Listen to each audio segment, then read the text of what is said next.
हरिः ओम्। नमः सर्वेभ्यः। अद्य भाषाप्रदेशप्रथमभागस्य 37तमी कक्षार्थं भवतां सर्वेषां स्वागतम्। गतकक्ष्यायाः पुनस्मरणं। गतकक्ष्यायां प्रथमतया वयं द्वितीयविभक्तेः पुस्तकाभ्यासं वयं कृतवन्तः। तत्र अस्य पाठस्य अध्ययनं समाप्तम्। अत्र 24 पाठः आसीत्। तस्य अध्ययनं वयं कृतवन्तः। तत्र सम्पूर्णतया द्वितीयविभक्तेः अभ्यासमेव कृतवन्तः। सद्य वयं नूतन विषयं प्रति गच्छामः। अद्य एतावत्पर्यन्तं द्वितीयविभक्तेः प्रयोगाः 5 सन्ति इति ज्ञातवन्तः। तेषु चतुरः प्रयोगान् वयं अधीतवन्तः च। तत्र प्रथमः प्रयोगः भवति किं प्रश्नस्य उत्तरे द्वितीयविभक्तिः भवति इति। द्वितीयः प्रयोगः यत्र कुत्र इति प्रश्नः क्रियते गमनागमनक्रियायां कुत्र प्रश्नस्य उत्तरे तत्र द्वितीयविभक्तिः भवति। पुनः तृतीयः प्रयोगः यत्र वदति पृच्छति इत्येतयोः अर्थयोः धातोः प्रयोगः भवति चेत् तत्र उत्तरे एं प्रति उच्यते अथवा एं प्रति पृच्छ्यते तस्य पुनः द्वितीयविभक्तिः भवति इति ज्ञातवन्तः। चतुर्थः प्रयोगः यदि प्रमुख उपसर्गाः यदि भवन्ति अत्र वसति तिष्ठति शेते इत्येतेषां धातूनां कृते यदि प्रमुख उपसर्गयोजनं भवति तत्र पुनः द्वितीयविभक्तेः प्रयोगः भवति इति ज्ञातवन्तः। तत्र उपसर्गाः इत्युक्ते केवलम् एते एव भवन्ति। तत्र अधि अव अनु अधिवसति आवसति अनुवसति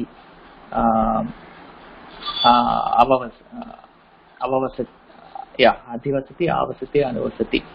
तथैव तिष्ठति अधिष्ठति तथैव शेते अधिष्येते। केवलम् एतेषां प्रयोगे एव तत्र द्वितीयविभक्तिः भवति। अन्यत्र यथा पूर्वं सप्तमीविभक्तिः एव भवति इति पठितवन्तः। तत्र इदानीं वयं पञ्चमं प्रयोगं वयं पठामः। अत्र पञ्चमः प्रयोगः भवति यत्र सर्वतः उभयतः परितः एतेषाम् अव्ययानां प्रयोगे पुनः द्वितीयविभक्तिः भवति इति ज्ञेयम्। अत्र सर्वतः आङ्ग्लभाषा लेट्स् गिव् द मीनिङ्ग्स्। सर्वतः it means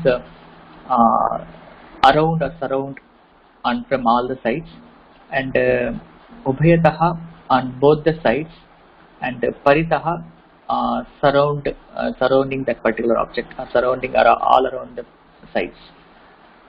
Okay, that is the meaning, but we will see some examples and we will understand. So whenever we use sarvatah, ubhayatah, paritah, we will be using dvitiya vibhakti. Example: griham sarvatah andhakarah asti. So house is covered with the darkness. Here the house is on all the sides a house is surrounded with darkness. That's what it actually gives the meaning. So here again, on which object we are actually referring to, all the sides or all the directions, that object will be in dvitiya. So here griham, on all the sides of the griham or all the directions of the griham, there is a darkness. So there, so it will become griham. It will be in the dvitiya vibhakti. Of course, griham is a neuter. We will not see the difference. But if you want to use in some different word, you can actually say Vidyalayam sarvatah andhakarah asti. On all the sides of school, there is a darkness. And similarly, other example is Granthalayam sarvatah pustakani santi. So everywhere on the Granthalaya, on all the sides, there are books on the Granthalayam. So you can actually generally can take it as a surrounded by. That's the meaning you can get, or all the sides or all the directions. Okay, but this is not the meaning of everywhere. Okay, that is sarvatra, that is everywhere. But here sarvataha means on all the directions, all the sides. Okay, maybe the granthalayam sarvataha pustakani santi, maybe it may be irrelevant at this point, but that is the way it is actually given. And let us see some examples for ubhayataha. So ubhayataha means on both the sides, exactly on both the sides. That means on only two sides. Okay, it's not more than two, or it's not on single side. If it is on both the sides, you can actually use ubhayataha. Example, devalayam.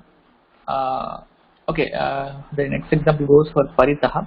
So ubhayataha is for two, and paritaha is for all the sides or around. That's the meaning of paritaha. So example, devalayam paritaha vrikshaha santi. So on all the sides of devalaya there are trees, and mandiram paritaha grihani santi. There are houses around the mandira. And similarly for ubhayataha, examples are like margam ubhayataha vrikshaha santi. On both the sides of the road there are trees, and nadim ubhayataha grihani santi. On both the sides of river there are houses. So here if you see, for sarvataha, paritaha and ubhayataha, so we are using Ditya Vibhakti. So that's a lesson, that's a takeaway from this lesson. So devalayam paritaha, mandiram paritaha, similarly margam ubhayataha and nadim ubhayataha. So this is examples for these few words, and these are actually the avyayams, like atra, tatra, kutra, they are all avyayams. The same way sarvataha, ubhayataha, paritaha, they are also avyayams. So with that, maybe we'll open up very short Q&A. Maybe you can try to give some examples using these words, and if there are any questions we can even get clarified. कार्यालयं उभयतः वृक्षाः सन्ति. On both sides of office there are trees. उत्तमम्. मम गृहं परितः वाहनानि सन्ति. Around of my house vehicles are there. उत्तमम्. मार्गम् उभयतः आपणानि सन्ति. On both sides of the road shops are there. Yeah, आपना पुंलिङ्ग शब्दः आपणाः सन्ति. Sorry sir, आपणाः सन्ति. उत्तमम्. मार्गम् उभयतः पादपथौ स्तः. Either side of the road there are two footpaths. उत्तमम्. Sir, what is the difference between paritaha and sarvataha? I didn't understand. We can take it as paritaha as around, and sarvataha is kind of surrounded. It's almost similar, but sarvataha is from all the directions, and paritaha is just around. In all directions. So I can say, yeah. Mama paritaha unnatani bhavanani santi. Which one, can you repeat again? Mam paritaha unnatani bhavanani santi. So all around me there are tall buildings. Yeah, that is correct. Yes, it is correct. Or can I also say mam sarvataha unnatani? Same thing, right? Yeah, it's the same thing. But what's the difference between around and surround in English? It's similar things you will get it here. Okay. Yeah. Okay. Yeah. Thank you. Rajam ubhayatah arakshaah santi. So maybe you can use some other word like Maharajam or Nripam ubhayatah. Raja Shabda is different Shabda. The Ditya Vibhakti form is Rajanam. So Rajanam ubhayatah arakshakaah santi. Okay. रामम् उभयतः लक्ष्मण सीता च गच्छतः. देवं परितः जनाः सन्ति. उत्तमम्. People are around God. उत्तमम्. कृष्णं परितः गोपिकाः सन्ति. कार्यालयम् उभयतः भवनानि सन्ति. Regarding this Sarvatah, so this example it says Granthalayam Sarvatah Pustakani Santi. No, that's what it is. Pustakan is not right. You should give something outside the Granthalayam. Oh, okay. That's what I wanted to know, whether it is inside the building. So we can, Sarvatah is to be used for surrounding outside the whatever we are talking, right? I mean, Whatever, like yes, Paritaha only. correct. So in this sentence, Vapim Sarvatah Kamalani Santi. Would that be right or wrong? Yeah, it To is say correct, that yes. there are lotuses But everywhere in the lake. no, in that case, Vapyam Sarvatra Kamalani Santi. Oh, It will be in the Sarvatra. Saptami, Vapyam Kamalani Santi Vapyam. and Sarvatra. Okay. Okay. Thank you, sir. I got it. Thank you. Dhanyavada. शिक्षिकां परितः छात्राः सन्ति. Which Parita? शिक्षिकां परितः. Oh, Utpetikam Parita. Uttamam. हाँ. उत्पीठिकाम् उभयतः आसन्दाः सन्ति. उत्तमं, सम्यक्. So उत्पीठिकाम् उभयतः आसन्दाः सन्ति. उत्पीठिकाम् उभयतः आसन्दाः सन्ति. There are chairs. And उत्पीठिकां परितः छात्राः सन्ति means on all the sides of the table there are students. That means in the middle of the students group there is a table. Sorry. In both sides of the table there are chairs. Yeah, right. In that case, उत्पीठिकाम् उभयतः आसन्दाः उत्तमम्. हाँ, उत्पीठिकाम् उभयतः आसन्दाः सन्ति और शिक्षिकां परितः छात्राः सन्ति. Around the teacher there are students. सम्यक्. धन्यवादः. गृहं परितः उद्यानं सन्ति. गृहं परितः उद्यानानि सन्ति. उत्तमम्. Astu, I think we are good here. Let us move on a bit further. So similar to Sarvatah, Ubhayatah, Paritah, there is another one. We will see that before that there will be a forum abhyasa for the similar topic, like you need to give two examples for each Sarvatah, Paritah, Ubhayatah. So that would be the exercise for this topic. Similar to Sarvatah, Ubhayatah, Paritah, we have another similar avyayam that is called Vina. So even in this Vina usage also we will be getting Dvitiya Vibhakti. The meaning of Vina is without. Okay, so let us see some examples and that would actually help you to understand this. Example is Jalam Vina Meenaha na Jivanti. So without water the fishes won't live or does not live. And similarly Suryam Vina Prakashaha na Bhavati. So without sun there is no brightness or there is no light. Okay, so these are the two examples. You can actually start doing it actually. So you can actually Vayum Vina Janahana Jivanti, or you can actually keep giving some examples around this. So now I think there is a chat message saying that Sarvataha means everywhere, Vayuhu Sarvataha Asti. That is not correct actually. Sarvataha does not mean everywhere. It means from all the sides. That's what it actually means. Sarvataha means. So Vayuhu Sarvatra Asti, that gives the meaning of everywhere. Sarvatra means everywhere. Sarvataha means from all the directions. So that's the difference. And Granthalayam Sarvataha Vrikshaha Santi. Generally it's Granthalayam Paritaha Vrikshaha Santi, that suits well. And Granthalayam Sarvataha Pustakani Santi, I think that we have discussed, that is something we need to give, something else we need to give there. That's the wrong example. Okay, I think this is what we have discussed so far. Okay, I think that's about it. And next is why we actually, before we go, I just missed to add one thing. For Sarvataha, Ubhayataha, Paritaha, we naturally tend to attach some different vibhakti, that is called Sashti vibhakti. That is why we specifically say for these things we get Ditya. So for example, we generally tend to give, make sentences like Grihasya Sarvataha Andhakaraha Asti. Right, so that is completely wrong statement, because based on our other regional languages, we generally use Sashti vibhakti for these meanings, but here we use Dvitiya vibhakti. That's why this topic is special here. So Griham Sarvataha Andhakaraha Asti, that is the right one. Similarly, Devalayam Paritaha Vrikshaha Santi, Margam Bhubeyataha Vrikshaha Santi, and these are all the right sentences.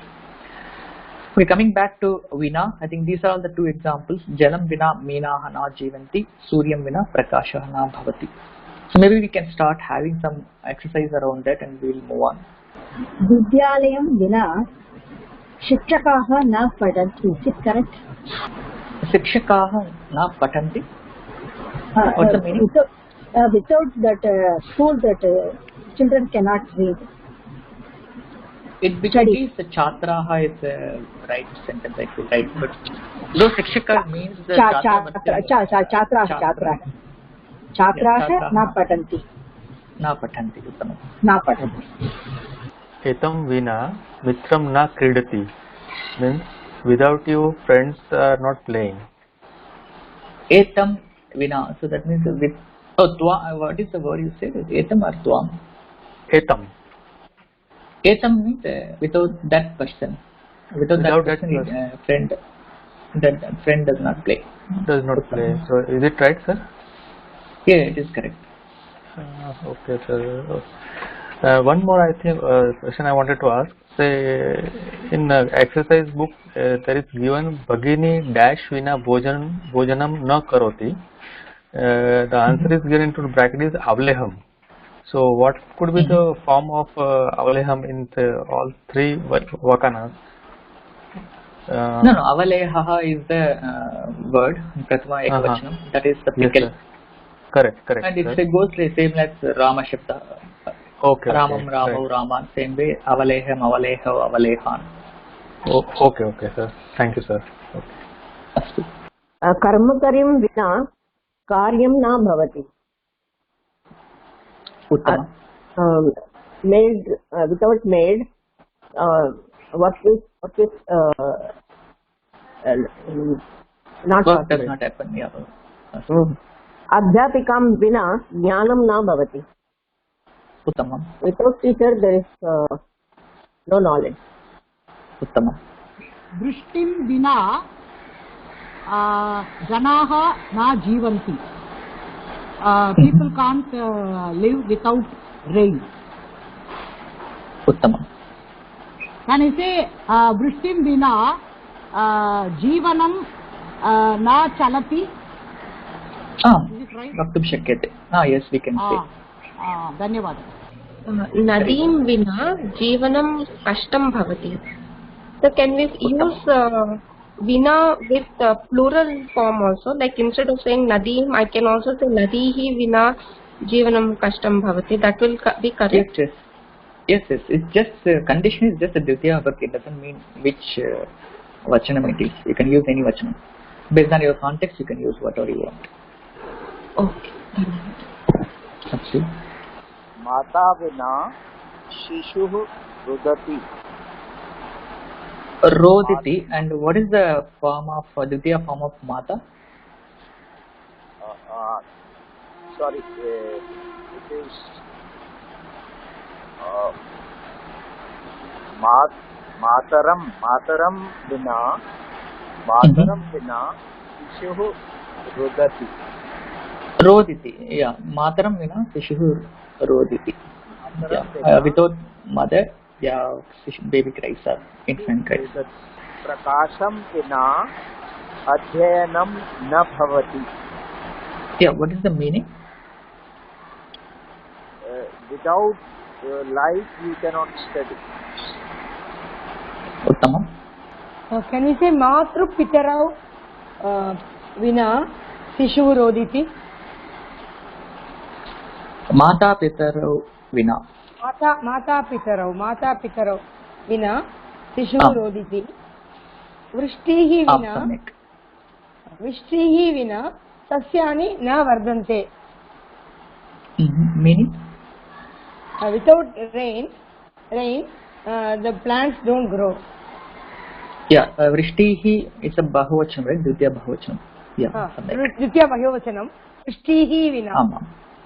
Am, samyak. Vrishtihi vina sasyani na vardante. Uttamam.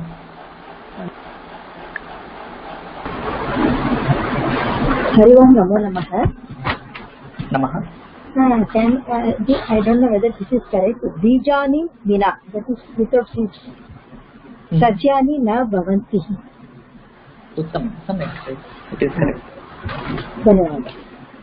लेखनी बिना छात्राः न लिखन्ति. Without pen, लेखनीं बिना छात्राः न लिखन्ति. The students will not write without pen. Yeah, right? Students do not write without pen. Pani vina puja na bhavati. The puja is not done without the flowers. So can you say gurum vina shishyah na pathati, without guru's presence, to say that? Okay. Yes, we can use that. Okay. Dhanyavada. Astu. Namo Namaha. Bhagavantam kripam vina janaha na jivanti. Without God's mercy, people cannot live. What is the word he gave for God's grace? Bhagavantam? No, it should be in Sashti. Oh. For Kripa, it should be Divya, Kripam Vina, Na Jivanti, that is fine. For Kripa, whose Kripa it is? So that object will be in Sashti form. So Bhagavataha Kripam Vina, it will be like that. Okay. Namaskaraha Mahodaye. Madhuram vina balakah bhojanam na karoti. The boy do not eat without sweet. Vrishtihi vina sasyani na vartati. Sasyani na vartanti. Without rain, it will be vardhante, but it's fine. Yeah, without rain, the plants do not grow. Vardante na bhavati va? Yeah, it will be vardhante, not vardhanti. It's a different form. We will learn it later. औषधं विना ज्वरः न गच्छति, न सारयति. धन्यवादः. परिश्रमं विना विजयं न भवति. विजयः न भवति. सम्यक्. घटिं विना समयः न जानाति. Without what we won't know the time. Samayam na janimaha. So Samayam, yeah, okay. Vayam samayam na janimaha. So here again there are two Ditya. One Ditya is because of Vina, and the other Ditya is because of the Kim answer. Okay, I think that's something we need to know. Okay, fine, good. Yeah. Okay, I think that's all. I think let's move forward. I think there will be an exercise on forum for the same topic again. You might need to write 5 examples using Vina. I think the links will be published soon. We can actually start attempting that. Yeah, that's all for today. Thank you for watching this video online. If there are any queries, if you want to interact with teachers, please log into forum.sanskrit.today, or you can even join our Telegram group. The link you can find in course page. And subscribe to this channel Sanskrit.today to watch more videos like this, and share this video with your friends and interested people or group. And make use of the comment section below the video to post suggestions or feedback about this session or the series. And finally, click on the like button. Thank you all for watching this video online. Let us meet in the some other session. Dhanyavadaha.